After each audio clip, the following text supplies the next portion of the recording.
Introducing Blackened Copper Bath Formula, a concentrated traditional patina. Now, as a bath formula, we're going to dilute it a lot more than a spray-on. So there, we're going to use 20% of the Blackened Copper bath formula. That means we'll use 80% distilled water. Distilled water is a requirement when diluting the patinas. Otherwise, you'll get contaminants from the well water or the tap water, wherever you're getting your water from. There's a risk of contaminant, and therefore your reaction becoming inconsistent or different than expected. All the metal has been cleaned with 180 grit sandpaper and the Sculpt Nouveau metal cleaner.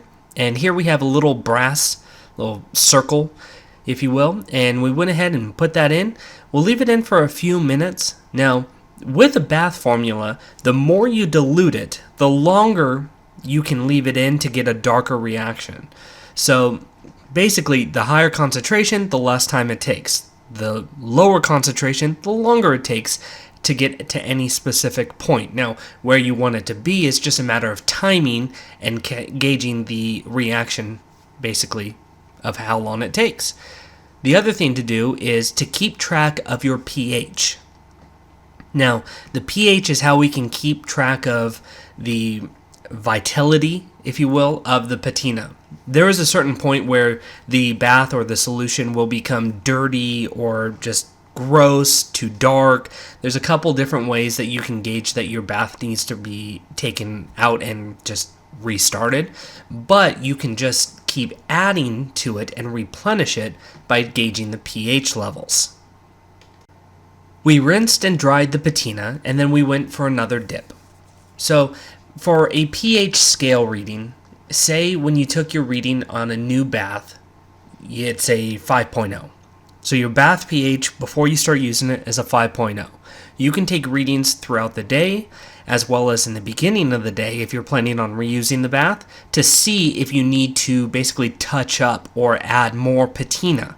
So if you come in the next day and it's a 5.4, well, that means that the acidity actually rose, going more towards neutral, so we can put a little bit more patina in until we get back down to 5. It's a rough guideline to kind of try and meet the consistency level.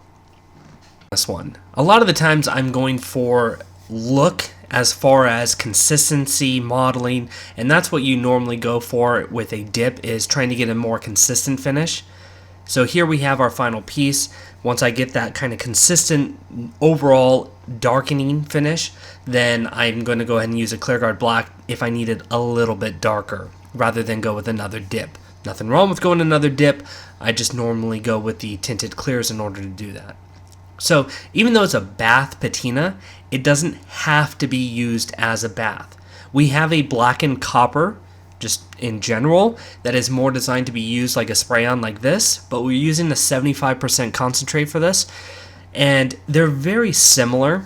Overall, they do about the same things, but it's going to come down really to preference as far as which one you want to use. This one's really more designed for a bath, but can be used as a spray-on. The Blackened Copper Normal can be used as a bath, but is more designed as a spray-on. Now, we did 75% earlier, now we're going to do 25% Blackened Copper of the bath formula. And when you dilute the patinas, a lot of them, when you dilute them this much, they start doing a little bit something unexpected or not as normal. Like you would expect, diluting it a lot more will just get me a lighter gray. And in this case, we're going to work around with a little brush, because a lot of the times when you dilute it this much, it comes in much slower and a little bit more, I don't want to say patchy, but it comes in a lot more mottled, and this will help. But in this case, it turned out really cool.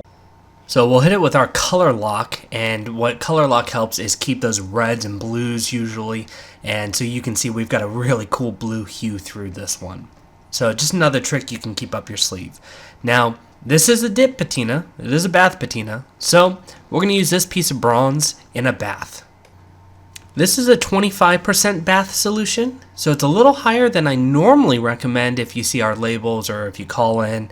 So it's just like I said, matter of figuring out what is going to work to achieve your desired finish.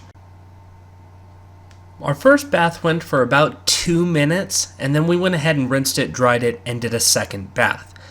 One of the things that doesn't get enough recognition is making sure when you go to do a dip or a bath patina, making sure you clean all of the sides.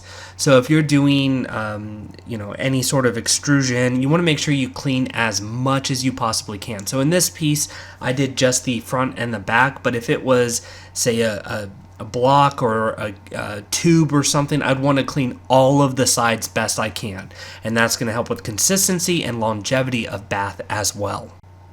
So you can see that we've got a nice, pretty even dark grayish finish here, and when we get a clear coat on it, it'll darken it up a little bit more. Again, if you need black, I might recommend going with the ClearGuard black to help push it a little bit further. But here we have our final pieces of the Blackened Copper bath formula. Blackened Copper Bath is available at www.sculptnouveau.com or by calling us at 760-432-8242.